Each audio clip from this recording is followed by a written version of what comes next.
హల్లెలూయా. పరిశుద్ధ గ్రంథంలోంచి పేతురు రాసిన మొదటి పత్రిక 3వ అధ్యాయము.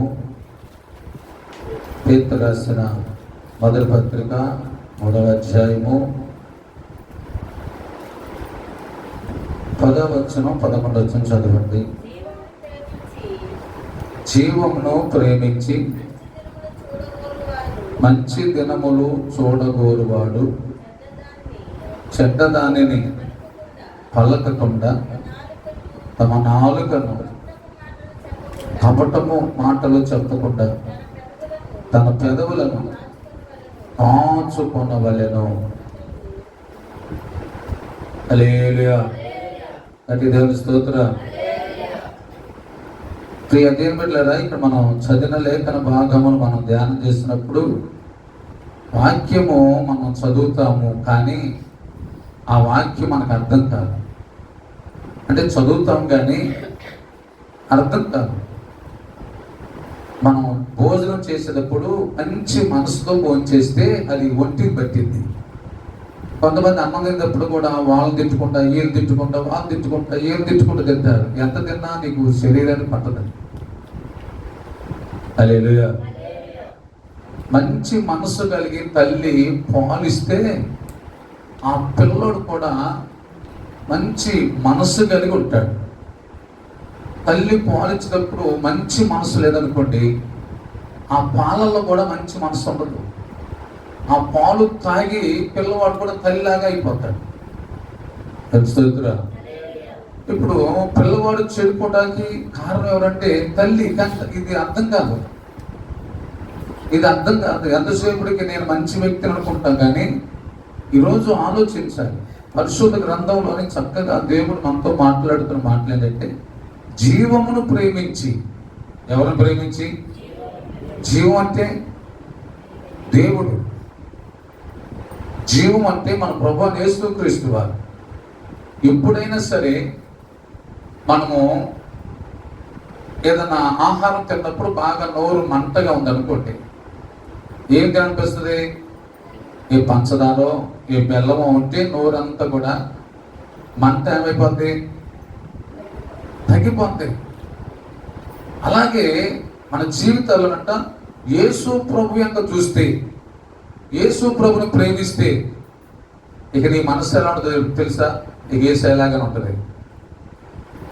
నీవు యేసయ్యని ప్రేమించకపోతే నీ పక్కన కూడా ప్రేమించు. నీ పక్కన వాళ్ళని, నీ భార్య కావచ్చు, నీ భర్త కావచ్చు, ఎవరిని ప్రేమించలేవు అంతే. ఒక వ్యక్తి ప్రేమించాలి అంటే ఆ వ్యక్తి యేసు ప్రభుని ప్రేమిస్తే ఏ వ్యక్తినైనా ప్రేమిస్తాడు.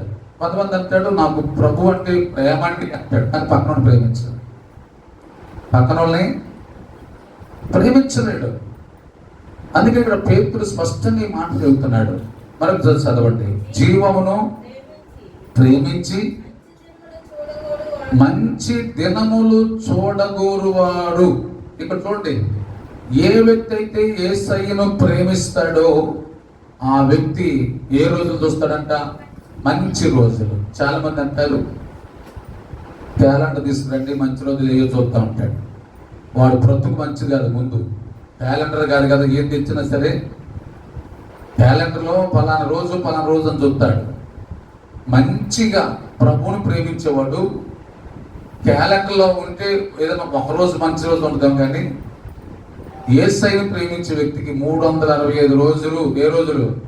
మంచి రోజులే. చాలా మంది అంటారు అయ్యా గృహప్రవేశం ఎప్పుడు పెట్టుకుందాం, మంచి రోజులు చూసి పెట్టుకుందామంటే అసలు వీడే మంచోడు కాదు.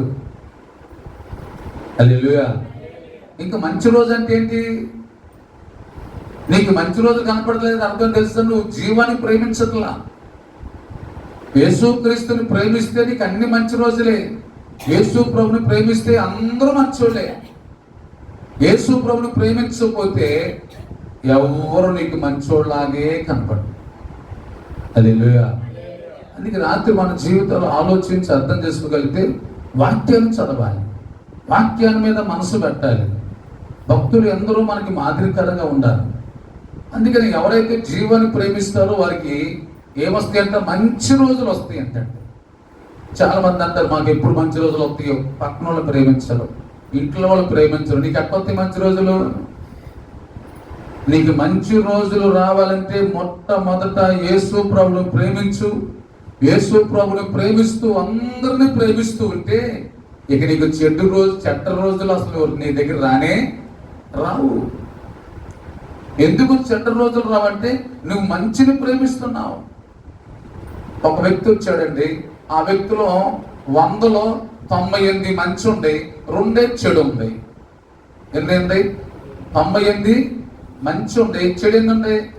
2 ఉండే. నువ్వేం చూస్తా? అది చెడు చూసేవాడికి చెడు రోజులు వస్తాయి, మంచి చూసేవాడికి మంచి రోజులు వస్తాయి. ఈ రోజు నీకు ఎందుకు మంచి రోజులు అట్లా? ఈ రోజు ఎందుకు మంచి రోజులు అట్లేదంటే నువ్వు మంచి చూడలేకపోతున్నావు. ఎందుకు మంచి చూడలేకపోతున్నావు అంటే నువ్వు జీవాన్ని ప్రేమించట్లా. హల్లెలూయా. మనం జీవాన్ని ప్రేమించాలి, మనం దేవుని ప్రేమించాలి, మనం దేవుని వాక్యాన్ని ప్రేమించాలి. దేవుని వాక్యాన్ని ప్రేమించిన వాడికి మంచి రోజులే చూస్తాడు. దేవుని స్తోత్రం. ఈరోజు మనం ఆలోచించాలి. అందుకనే ఒక వ్యక్తి జీవాన్ని ప్రేమించేవాడు మంచి రోజులు చూస్తాడు. ఎలా చూస్తాడు అంటే రెండో మాట అక్కడ చూడండి. ఏం పలుకోకుండా, చెడ్డదాన్ని పలుకోకుండా. ఒకటే గుర్తు, మనం ఎప్పుడు శుభం పలకాలి. ఎదుటి వరకు నువ్వు సహాయం చేయలేవు కానీ వారి క్షేమాన్ని కోరు. నువ్వు సహాయం చేయలేవు కానీ క్షేమాన్ని కోరు. నువ్వు క్షేమాన్ని కోరితే నువ్వు కోరిన క్షేమమే నీకు వచ్చును కాక. ఆమేన్.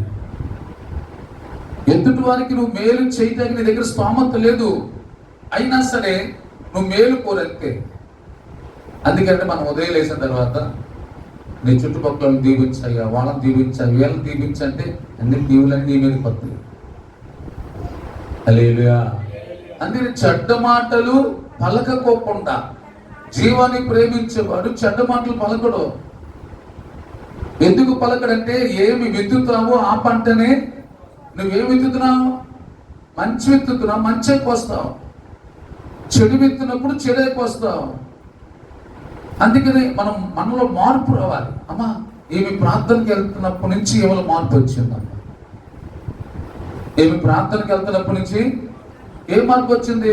ఆమె మాటలండి ఎంతసేపుడికి ఆశీర్వాదం వచ్చినే మాట్లాడేదండి. ఎదుటి వారిని ప్రేమించే మాటలే మాట్లాడేదండి. ఎదుటి వారిని దూషించే మాటలు మాట్లాడదండి. ఎందుకంటే ఆమె జీవాన్ని ప్రేమిస్తుంది, దేవుని వాక్యాన్ని ప్రేమిస్తుంది. అందుకని ప్రేమిస్తుంది కాబట్టి ఆమెలో చెడ్డ మాటలు లేవు. ఎందుకు మాట్లాడుతుందంటే ఎదుటి వారిలో ఏమో చెడు కనపడతలేమకే. ఎందుకు కనపడుతుంది? ఎవరిని ప్రేమిస్తుంది? జీవాన్ని ప్రేమిస్తుంది, యేసు ప్రభువుని ప్రేమిస్తుంది. కాబట్టి ఎదుటి వారిలో లోపాలు నాకు కనపడతలేదు. నేనేం మాట్లాడతా? మంచిగా మాట్లాడతా. పిల్లవాళ్ళు స్కూల్కి వెళ్ళిన తర్వాత చదువుకొని ఎలా హోంవర్క్ చేస్తారో మన వాక్యం తర్వాత ప్రాక్టీస్ చేయాలి. పక్కన వాళ్ళని చెడుగా మాట్లాడకూడదు, ప్రాక్టీస్ చేయాలి. ఎదుటి వాళ్ళని దీవించాలి, ప్రాక్టీస్ చేయాలి. ప్రాక్టీస్ లేకపోతే వాక్యం నీకు ఉపయోగం ఉండదు. అందుకే పేతురు స్పష్టంగా మాట్లాడుతున్నాడు. చెడ్డ మాటలు పలకకోకుండా, నాలుకను మోసపు మాటలు మాట్లాడకుండా పెదవులను కాపాడాలండి. మనం కాపాడుకోవాల్సింది ఏంటిది? నాలుకను కాపాడుకోవాలి, పెదవులను కాపాడుకోవాలి. భక్తి అంటే అదే. నీ దగ్గర భక్తి ఉందో లేదు తెలిసి తెలుసా? నువ్వు కాసేపు మాట్లాడితే నీ భక్తి అని తెలిసిపోతాయి. ఏదో బైబుల్ సంఖ్యలో పెట్టుకొని నేను వస్తున్నానంటే కుదరదు. నువ్వు మాట్లాడే మాటల్లో నువ్వు భక్తిహీనుడువా, బుద్ధి గలవాడువా నీ మాటలో తెలిసిపోతాయి. అన్నం ఉండేటప్పుడు మొత్తం గంట అంతా తీసి తిప్పంసలా పైన 2 మెతుకులు తింటే చాలు. నీవు 2 నిమిషాలు నీతో మాట్లాడితే ఎదుటి వాళ్ళు నీ భక్తి ఎంతలో క్యాష్ చేసేస్తారు. హల్లెలూయా. అందుకే మాట్లాడేటప్పుడు ఎడబడే మాట్లాడకూడదు. మాట్లాడేటప్పుడు జ్ఞానం కలిగి బుద్ధి కలిగి మాట్లాడుతున్నప్పుడు నీ మాటలు బట్టి నీ భక్తి లోతు ఎంతో తెలిసింది. అసలు నీ పై భక్తి ఉడత భక్తి అనేది కూడా నీ మాటలు బట్టి తెలిసిపోద్ది. అందుకని కొంతమంది పెళ్లి సంబంధించినప్పుడు ఇంటికి వస్తారు, ఇంటి వాతావరణం చెప్తే మన పరిస్థితి తెలిసిపోతాయి. 2 నిమిషాలు నీతో మాట్లాడితే మాటలు బట్టి మనకు అర్థమైపోద్ది. అందుకని మనం చాలా జాగ్రత్తగా, నువ్వు జీవాన్ని ప్రేమిస్తున్నావు అన్నప్పటికీ నేను మా ఇంటికి ప్రార్థనకు వచ్చి మా ఇల్లు ప్రార్థన పడి చెప్పవసరంలా. నువ్వు జీవాన్ని ప్రేమిస్తున్నావా లేదా నీ మాటలు బట్టి తెలిసిపోద్ది. అంతే, యేసు ప్రభు ప్రేమిస్తానని చెప్పి సిలువలో పెద్ద సిలువ మెడలో వేసుకొని యేసు ప్రభు ఫోటో మన ఇంట్లో పెట్టుకోగానే మనం యేసు ప్రభు బిడ్డలు అయిపోవండి. దేవుని స్తోత్రం. గట్టి చెప్పగలరా? కాబట్టి చెడ్డ మాటలు పలకూడదు, కపటమైన మాటలు మన పెదాల నుంచి రాకోకుండా చూసుకుంటూ, అక్కడ ఏముందంటే 12వ వచనంలో 11వ వచనంలో కీడు నుండి తొలగి ఏం చేయాలంట? కీడు చేయకూడదు. ఈరోజు మన జీవితంలో ఎదుటి వాడికి కీడు చేసే వ్యక్తి జీవాన్ని ప్రేమించేవాడు కాదు. మనం ఏ విధము చేతనైనా ఎదుటి వ్యక్తికి చిన్న బాధ కలగకూడదు నీ ద్వారా. ఎందుకంటే నీవు జీవాన్ని ప్రేమిస్తున్నావు కాబట్టి. నువ్వు దేవుణ్ణి ప్రేమిస్తలేదనుకోండి, నీ పక్కనోడికి రోజు బళ్ళెంతో పొడిచినట్లు లెక్కే. పక్కలో ఉన్నది బల్యం. ఇప్పుడు మంచం ఇదివరకు మొలక మంచం ఉండేది, కొంతమంది కొబ్బరి తాడుతో కూడా అలుకునేవాళ్ళు. ఆ కొబ్బరి తాడుకి ఆ మంచం మీద పక్కన వేస్తే పునుకోగలుగుతాడా? ఓ కొబ్బరి పీసు గుచ్చుకుంటా ఉంటుంది అనమాట. నువ్వు జీవాన్ని ప్రేమించలేకపోతే నువ్వు బల్లిలాగానే ఉంటావు. హల్లెలూయా. అది జీవాన్ని ప్రేమించేవాడు కీడు చేయడండి. జీవాన్ని ప్రేమించేవాడు ఏం చేయడు? కీడు అసలు చేయడు. ఏం చేస్తాడు? కీడు చేయడు. ఏం చేస్తాడంట? మేలు. ఈరోజు సాధ్యమైనంత వరకు నేను ఇతరులకి మేలు చేయాలి. ఏం చేయాలమ్మా? ఎందుకు మేలు చేయాలనిపిస్తుంది నీకు? ఇదివరకు నువ్వు మేలు చేసేదానే కాదు కదా. ఇప్పుడు ఎందుకు మేలు చేయాలనిపిస్తుందంటే ఇప్పుడు నువ్వు జీవాన్ని ప్రేమిస్తున్నావు. యేసు ప్రభుని ప్రేమిస్తున్నాను నీకు రుజువు ఏంటంటే, నేను యేసు ప్రభు నమ్ముకున్నా నీకు చెప్తే సుఖం ఉండదు. నువ్వు మేలు చేస్తుంటే నువ్వు ఈ మేలు అనుభవించినాళ్ళు, అమ్మో ఏమిలో ఎంత మార్పు వచ్చింది. ఏం మార్పు వచ్చిందంటే మేలు చేస్తుంది. ఈ మేలు చేయమని ఎవరు చెప్పారు నీకు? నా ప్రభు నాకు నేర్పాడు. హల్లెలూయా. ప్రాక్టీస్ అన్నమాట. మేలు చేయటం అనేది. మేలు ఎవరు చేస్తారంటే, మేలు ఎవరు చేస్తారు? నువ్వు నాకు మేలు చేస్తావు, నేను నీకు మేలు చేస్తా. నువ్వు నాకు కీడు చేస్తావు, నీకు ఎంత మేలు చేస్తా నేను?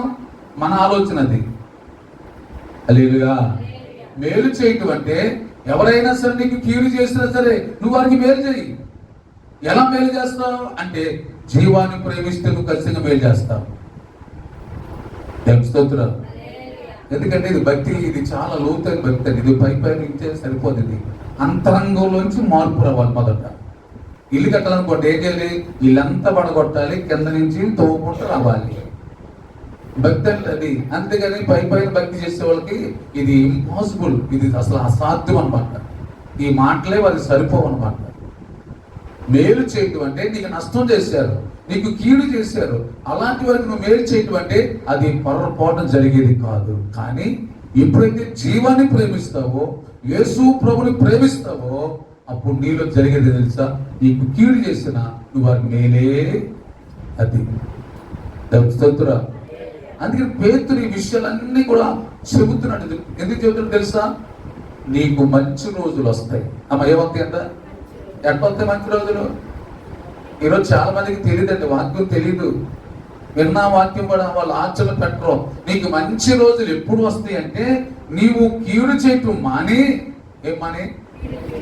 కీడు చేయటం మాని. నీకు రోజు పక్కన వాళ్ళు తిడతానే ఉంటారు, పక్కన వాళ్ళు నీకు రోజు బలితో పొడుతూనే ఉంటారు. కానీ ప్రభు అన్నాడు, వారిని కీడు చేస్తున్నారు కానీ నువ్వు వారికి మేలు చేయి, అప్పుడు నీకు మంచి రోజులు వస్తాయి. హల్లెలూయా. అంతేగా నా బీరువాలో 10 లక్షలు ఉంటాయి అంటే నాకు మంచి రోజులు వస్తాయంటే కుదరదు. మంచి రోజులు రావు. నీ బీరువాలో 10 లక్షలు ఉండా, నీ పేర 10 కోట్లు ఉండా, నీకు మంచి రోజులు రావు. స్తోత్రం.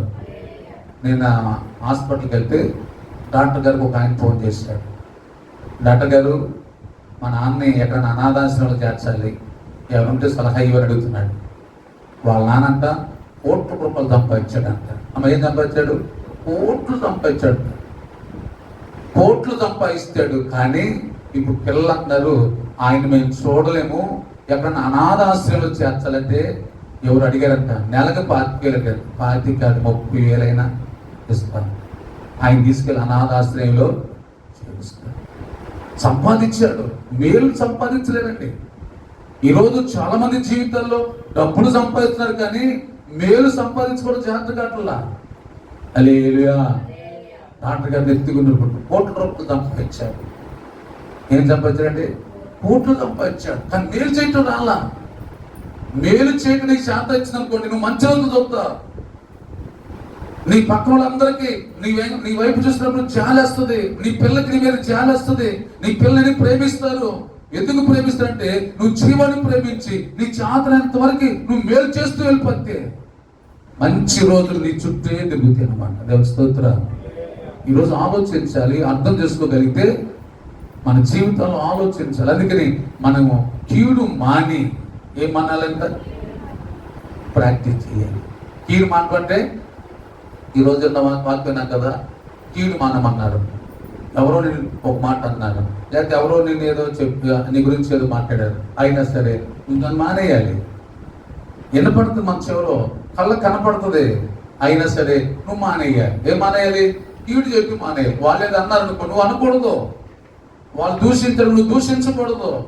అపోదు అంటాడు, నువ్వు కూడా 2 మాటలను 4 మాట్లాడలేకపోతే 2 మాట్లాడినాను. స్తోత్రం.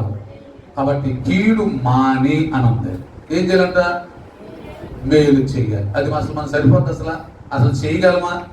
చెయ్యలేము. కాబట్టి నీ జీవితంలో మంచి రోజులు నువ్వు చూడలేకపోతున్నావు. ఒకటే గుర్తుపట్టాలి, ప్రభువా నేను కీడు మాని మంచి చేసే మనసు నాకు దయచేదయ్యా. ఇక నీకు ఏం అవసరంలా, నువ్వు శుభ్రంగా ప్రశాంతంగా మంచి రోజులు నువ్వు చూస్తావు. మంచి రోజులు నువ్వు చచ్చిపోయే వరకు అయినా సరే, నేనైనా నువ్వైనా సరే చనిపోయే వరకు కూడా మనకి ఏ రోజులు వస్తాయి? మంచి రోజులే వస్తాయి. మరి మంచి రోజులు రావడం గల కారణం మనం కొన్ని మానాల్సినవి మానాలి, చెయ్యాల్సినవి చెయ్యాలి. మనం ఏం చేస్తున్నాం తెలుసా? మానాల్సినవి మాత్రలా, చెయ్యాల్సినవి చెయ్యాలి.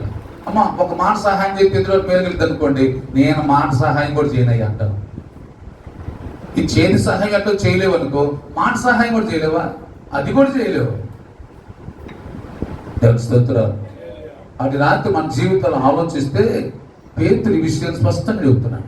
కాబట్టి కీడు మాని ఏమన్నాలంటమ్మా? కీడు మాని మేలు చేయాలి. ఒక మాట చెప్పి నేను ముగిస్తాను. బైబిల్ గ్రంథంలో వచ్చి 2వ సమూయేలు గ్రంథం 16వ అధ్యాయము 2వ సమూయేలు గ్రంథం 16వ అధ్యాయము 5వ వచనం కనుక మనం ఒకసారి చదివితే, రాజైన దావీదు బహరీము దాపునకు వచ్చినప్పుడు సౌలు కుటుంబీకుడకు గేరా కుమారుడు షిమ్మి అను ఒకడు అచ్చటి నుండి బయలుదేరి వచ్చి అతడు వెంట నడుచుచు దావీదుని శపిస్తూ ఉన్నాడు. ఇక్కడ గమనించాలి, దావీదుని శపిస్తున్నాడు. శపించే వ్యక్తి ఎలాంటి వాడు? అతను ఒక అర్హత లేనివాడు, ఎన్నిక లేనివాడు, ఒక చరిత్ర లేని ఒక వ్యక్తి అనమాట. అంటే దావీదు కంటే హీనమైన స్థితి కలిగిన వాడు. దావీదు అంత గొప్పవాడు కాదు. అంటే ఒక గొప్ప వ్యక్తి స్థాయిలో ఉన్న దావీదుని ఒక వ్యక్తి శపిస్తున్నాడు. శపిస్తున్నప్పుడు అండి వెంట వచ్చి ఆయన శపిస్తూనే ఉన్నాడు, రోజు శపిస్తూనే ఉన్నాడు. ఈ మాటలో పక్కన దావీదు దగ్గర బలాఢ్యులు ఉన్నారండి. దావీదు పక్కన ఎవరున్నారండి? బలాఢ్యులు ఉన్నారు. దావీదు ఏం తక్కువడు కాదు. దావీదు పక్కన ఉన్నవారు చేతగని వాళ్ళేం కాదు. దావీదు ఒక బలవంతుడు రాజు. పక్కన బలవంతులు ఉన్నప్పటికీ కూడా ఒక పనికిరాని వాడు, దుర్మార్గుడు, చీపు అని మాట్లాడుతుంటే దావీదు జీవితంలో ఆ పరిస్థితుల్లో ఎలా నిలబడగలిగాడంటే దావీదు జీవాన్ని ప్రేమిస్తున్నాడు. హల్లెలూయా. మనం అనుకుంటాము ఎంతమందిలో నన్ను మాట్లాడుతుంటే నేను ఎంత చచ్చిపోయాను, అందుకే నేను ఆగలేకపోయాను, ఇక నేను కూడా మొదలుపెట్టాను. ఏంటి? తిడుతూ మొదలుపెట్టాను. తెలుస్తుందిరా. గమనించాలి, దావీదు జీవాన్ని ప్రేమిస్తున్నాడు. ఎవరు ప్రేమిస్తున్నాడంటే జీవాన్ని ప్రేమిస్తున్నాడు. కాబట్టి ఆ షిమ్మి అనేవాడు ఎన్నిక లేనివాడు అయినప్పటికీ కూడా దావీదుకి ఒక బలము కలిగిన వారు ఉన్నారు, బలార్జులు ఉన్నారు, సైనికులు ఉన్నారు. ఉన్నప్పటికీ కూడా దావీదు దేవుని ప్రేమిస్తున్నాడు కాబట్టి వాడు అన్న మాటలు కనీసం బుర్రలో పడి ఎక్కల. దేవుని స్తోత్రాలు. మనకైతే నర్నాలకు ఎక్కేస్తాయి. ఇక ఇప్పుడు కూడా గుర్తుండిపోతాయి అనమాట. కొంతమంది అంటారు మా పెళ్ళప్పుడు 30 సంవత్సరాల మాట ఇప్పటికీ గుర్తుందని అంటారు. ఒకటి గుర్తుపెట్టుకోండి, జీవాన్ని ప్రేమించే వారికి ఎదుటి వారు ఎన్నన్నా గుర్తుండదు. జీవాన్ని ప్రేమించే వారికి ఎదుటి వారు ఎన్నన్నా సరే ఒక్కడు కూడా గుర్తుండదు. ఒకటే గుర్తుపెట్టుకోండి. మీకైతే 30 సంవత్సరాల సంగతి గుర్తుంటాయి. అది ఇప్పటికి పెట్టుకొని ఆ గుమ్మం తొక్కమండి మేము అంటారు. హల్లెలూయా. ఈరోజు ఆలోచించాలి. జీవాన్ని ప్రేమిస్తున్నాడు కాబట్టి ఆ షిమి అనేవాడు అసలు పనికిరాని వాడైనప్పుడు కూడా అలా మాట్లాడుతున్నప్పుడు పక్కన ఉన్న వాళ్ళకి ఎంత కోపం వచ్చిందో. 9వ సంవత్సరం చదవండి. సెరూయా కుమారులైన అభిషేక్, ఈ చచ్చిన కుక్క నా ఏలిన వాడవును. ఎవరండినా? రాజు. అమ్మ అర్థం చేసుకోవాలి. వాడు చీపో దుర్మార్గుడు అన్నంత మాత్రం రాజుగా విలువ తగ్గిందా? అమ్మ చెప్పండి, నా మాట రండి. వాడు దుర్మార్గుడా చీపు అన్నంత మాత్రాన రాజుగా విలువ తగ్గిందా? హల్లెలూయా. కుక్క మురిగింది అనుకోండి, మనకి విలువ తగ్గిద్దా? మనం అనుకుంటాము నన్ను ఎట్ట అంటావా, నన్ను అట్ట అంటావా. నీ విలువ నీదే. నీ విలువ ఎప్పుడు పెరిగిద్దంటే నువ్వు మౌనంగా ఉన్నప్పుడు నీ విలువ నీకే ఉంటుంది. నువ్వు కూడా నోరు తెరిచి మాట్లాడనుకోండి, నీ విలువ పడిపోతుంది. దేవుని స్తోత్రం. గట్టిగా హల్లెలూయా. అందుకే రాజు విలువ రాజుగా కాపాడుకోవటానికి రాజు అక్కడ మౌనంగా ఉంటాడు. ఇప్పుడు మన జీవితాల్లో మన విలువని మనం కాపాడుకోవాలి తప్ప, మన విలువను మనం పెంచుకోవాల్సిందే తప్ప, మన వాక్యాన్ని చదివినప్పుడు, వాక్యాన్ని బట్టి ధ్యానం చేసినప్పుడు మనకు అర్థమైంది. వాక్యం లేని వారికి ఇదేది అర్థం కాదు. దేవుని స్తోత్రం. ఇప్పుడు దావీదు పక్కన సెరూయా కుమారుడు అంటే వాళ్ళ అక్కయ్య కొడుకు, ఆయన పేరు అభిషేక్. ఆయనకి రగిలిపోతుంది, నా రాజుని దావీదుని ఎలాంటి మాటలు మాట్లాడతాడా అని చెప్పి పక్కన ఉన్న వ్యక్తికి ఎంత కోపం పెరిగిపోతుందని చెప్పడానికి లేదు. దేవుని స్తోత్రం. కానీ దావీదుకి కోపం రాలా. దావీదుకి ఏం రాలా? ఎందుకు కోపం రాలా? దావీదు జీవాన్ని ప్రేమిస్తున్నాడు. దావీదు ఎవరిని ప్రేమిస్తున్నాడు? జీవాన్ని ప్రేమిస్తున్నాడు. యేసు ప్రభుని ఒక తక్కువ 40 దెబ్బలు కొట్టినా, యెరూషలేము నడివీధుల్లో మొక్క మీద ఉమ్మూసినా ఆయనకేం రాలా? అమ్మ చెప్పండి, ఏం రాలా? మనకేమవుతుంది? అమ్మ చెప్ప మనకేమవుతుంది? నిజమైన దేవుని భక్తులు అయితే మనకి కోపం రాకూడదు. భక్తే హల్లెలూయా. కోపం అనేది నీలో వస్తే దేవుని ఆశీర్వాదాలు పొందనికోకుండా చేసేదే కోపం. అందుకని కోపాన్ని చంపాలి. ఏం చంపాలమ్మా? కోపం పాము కంటే, పాము విషం కంటే డేంజర్. అందుకని కోపం అనేది మన జీవితంలో చంపాలి.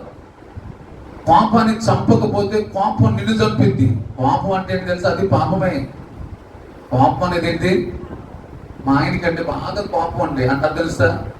ఆ వ్యక్తి పాపంలో ఉన్నాడు. పాపం ఏలుబడి చేస్తుంది ఆ వ్యక్తి మీద. పాపం ఎందుకు వద్దండి? యేసు ప్రభు లాంటి మహా గొప్ప దేవుడికి కోపం అన్నప్పుడు నీవే పాటువాడి, నేనే పాటువాడి. ఆయన కోపం వస్తే నువ్వేమైపోతావు, నేనేమైపోతా. హల్లెలూయా. రాజైన దావీదు జీవాన్ని ప్రేమిస్తున్నాడు కాబట్టి, అతని హృదయం నిండా ప్రేమ ఉంది కాబట్టి అతనిలో క్షమాపణ ఉంది. దేవుని స్తోత్రం. పాపం ఉన్నవాడికి క్షమాపణ ఉండదు. పాపం ఉన్నవాడికి ఏముండదు? క్షమించే మనసు ఉండదు. ఈరోజు దావీదు గుండెల నిండా ప్రేమ ఉంది కాబట్టి అతడు క్షమించగలిగిన హృదయం కలిగి ఉన్నాడు. అమ్మా, మన జీవితాల్లో నీ హృదయంలో క్షమించగలిగే ఆ హృదయం ఉంటే నీకు ఘనత, గౌరవం అదే నీకు. దేవుని స్తోత్రం. నీకు ఘనత, గౌరవం ఏంటంటే క్షమాపణ. యేసు ప్రభు వారు ఆకాశం అంత ఎత్తుగా హెచ్చించబడటానికి గల కారణం ఏంటంటే ఆయన దగ్గర క్షమాపణ ఉంది. ఏముంది? క్షమాపణ ఉంది. అందుకని ఆయన యేసు ప్రభు దేవుడని ప్రపంచం ఒప్పుకోక తప్పట్లా. ఆయన దగ్గర అంత గొప్పతనం ఉంది. ఈరోజు మన దగ్గర, నీ దగ్గర, నా దగ్గర, నేను చూసినా, నన్ను చూసినా, మన దగ్గర ఏం దొరకాలంటే క్షమాపణ దొరకాలి. ఏం దొరకాలంటే క్షమాపణ దొరకాలి. ఆ షిమి అనేవాడు దావీదు అలా మాట్లాడుతుంటే అతడు ఏమి మాట్లాడట్లేదు. ఎందుకు తెలుసా? అతడు జీవాన్ని ప్రేమిస్తున్నాడు. దేవుని స్తోత్రాలు. అప్పుడు అంటాడు సెరూయా కుమారులు, అయ్యా ఈ చచ్చిన కుక్క అన్న ఎంత మాట చూడండి. దావీదు అన్న మాట, దావీదు ఆ మాట అన్నాడా? అనలేదు. ఈరోజు మన జీవితాల్లో జీవాన్ని ప్రేమించడం అంటే అర్థం క్రీస్తు నీలో కనిపించాలి, నాలో కనిపించాలి. ఎప్పుడు కనిపించాలి? ఎప్పుడు కనిపించాలి క్రీస్తు అంటే? మీకు ఒక మాట చెప్పిన ముగింపులోకి వస్తాను. యేసు ప్రభు వారు ఒక అంజూరు చెట్టు ఎంగ చూశాడు, దానికి కాయలు కనపడతాయి అని చెప్పి దగ్గరికి వెళ్ళాడంట. ఎక్కడమ్మా చెప్పాలి. దగ్గరికి వెళ్ళి చూస్తే ఒక్క కాయ కూడా కనపడలేదంట. అక్కడ రాస్తుంది అది కాయలు కాసే కాలము. కాయలు కాసే కాలం కాదు కదా, కాయలు కాసే కాలం దగ్గరికి కాలంలో వెళ్ళి ఎదులంటే దొరికింది, కానీ కాయలు కాసే కాలం కాదు అది. ఆ కాలంలో ఎదుటి అంటే అక్కడున్న కాయలు వేరు, అక్కడున్న భావం వేరు.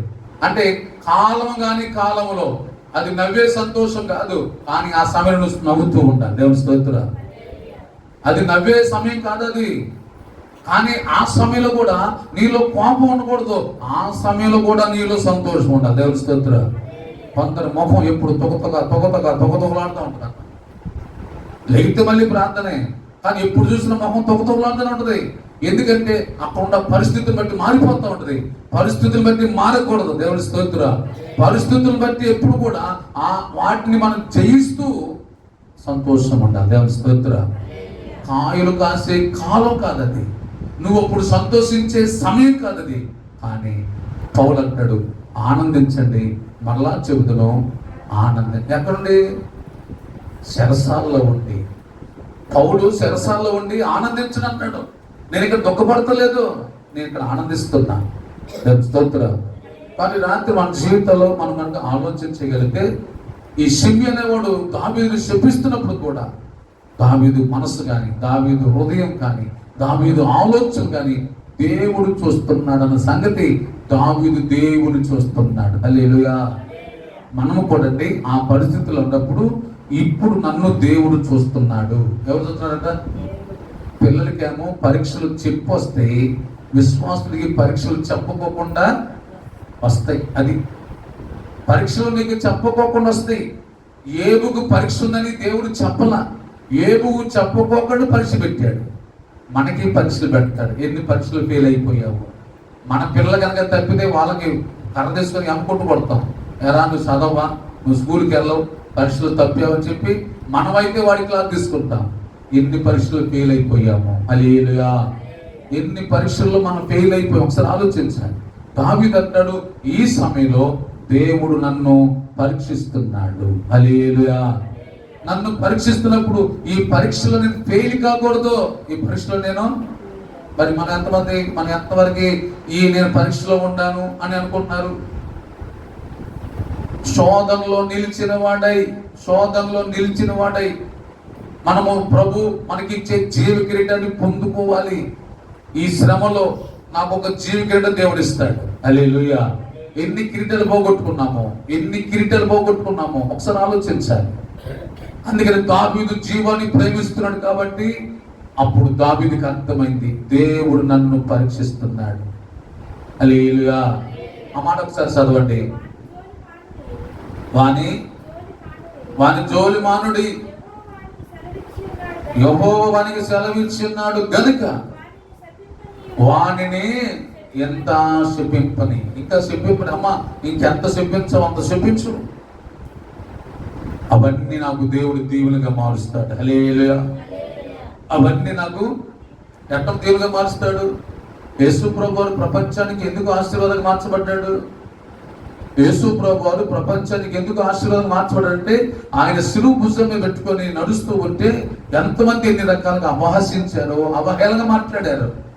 అయినప్పుడు కూడా నోరు తెరువలేదా ప్రేమ, బదులు పలకలేదా?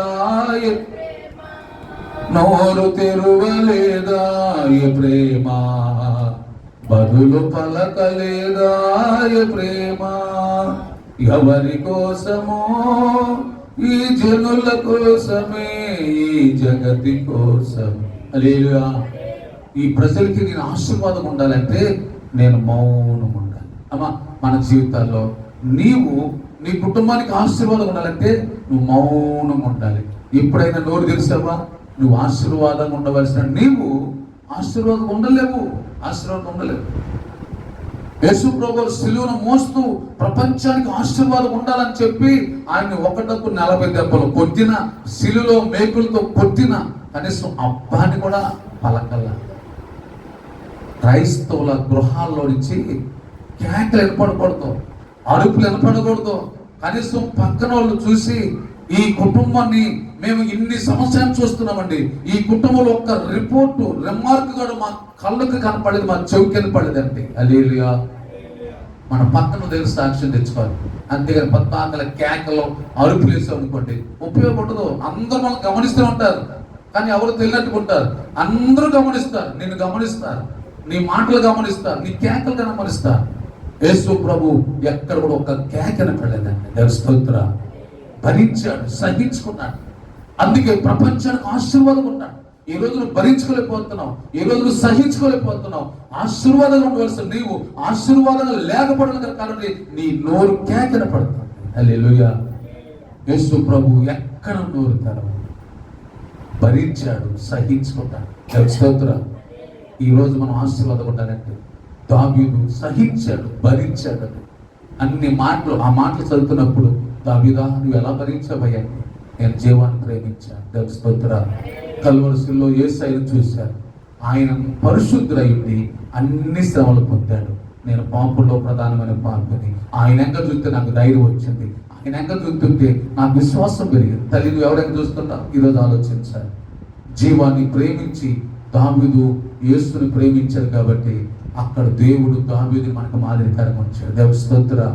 ఈరోజు మన జీవితంలో కూడా మనము కూడా అనేక మందికి మాదిరికరంగా ఉండాలి. భక్తి అంటేదండి, భక్తి అనేది మనం అనేక మందికి మాదిరికరంగా, నేను చూసి అనేక మంది నేర్చుకోవాలి, నేను చూసి అనేక మంది నీలాగా ఉండాలనుకోవాలి. దావీదుని అక్కడ చూసినప్పుడు దావీదు ఎంతగా భరించాడు. హల్లెలూయా. కాబట్టి రాత్రి మన జీవితాల్లో నీవు నేను మనం అందరం కూడా జీవాన్ని ప్రేమించినప్పుడు కీడు మాంతం. ఏమంటామా? మానేవా? ఇప్పుడు మనం మానేవా? నువ్వు పరిశుద్ధ గ్రంథాన్ని పట్టుకున్నావు, చదువుతున్నావు, మారు మనసు పొందే, బాప్తిజం తీసుకొని చదువుతున్నావు, కీడు చేయటం మానేవా? కీడు చేయటం మానకపోతే నీ జీవితంలో ఇతరులకి మేలు అనేది నీ ద్వారా జరగనే. అందుకే మనం నేర్చుకోవాలి, కీడు మానాలి. దావీదు మానేదా? మానాడు. షిమ్యి అనే వాడు ఎన్ని రకాలు మాట్లాడుతున్నా సరే మానేశాడు. కీడు మాని మేలు చేశాడు. వాడు చెప్పించని ఎంతసేపు చెప్పిస్తాడు. ఈ రాత్రి మన జీవితాల్లో అట్టి గ్రహింపు కలిగి బతిసే ప్రభుదేవుడు మనందరూ దయచేయను గాక. ఆమె ప్రార్థన చేసుకుందాం. తల వంచండి. ప్రభు యొక్క ప్రేమ, క్రీస్తు వారి కృప, పరిశుద్ధాత్మ అన్యోన్య సహవాసము, సమాధానము, జీవమును ప్రేమించి కీడు మాని మేలు చేసే కృప దేవుడు మనందరికి అనుగ్రహించును గాక. ఆమె యేసు రక్తమే జయం, సిరి రక్తమే జయం, యేసు నామమునకే సంపూర్ణ జయం కలుగును గాక. ఆమేన్. హల్లెలూయా. మీ అందరికి వందనాలు. అందరూ